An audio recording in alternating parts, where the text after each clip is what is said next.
সমাবেশে এ পর্যায়ে সংক্ষেপে বক্তব্য পেশ করবেন মাধ্যমে নতুন বন্দোবস্ত বাস্তবায়ন করা।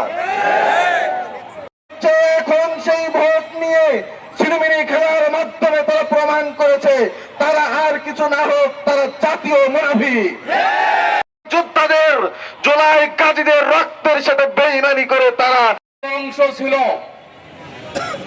একটা ছিল জাতীয় সংসদ নির্বাচন, জুলাই সনদের বাস্তবায়ন নিয়ে আমরা আর কোন ছিনিমিনি খেলা সহ্য করবো না।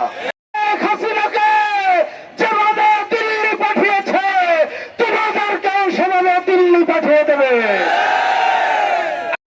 এখনো ঘুমিয়ে যায়নি জুলাই যোদ্ধারা, এখনো ঘুমিয়ে যায়। দুর্নীতি মুক্ত বাংলাদেশ হ্যাঁ মানে আপনার আমি ঝিনাইদহ সদর উপজেলার সংগ্রামী শাখার সংগ্রামী ছাত্রনেতা শেখ আল আমিন।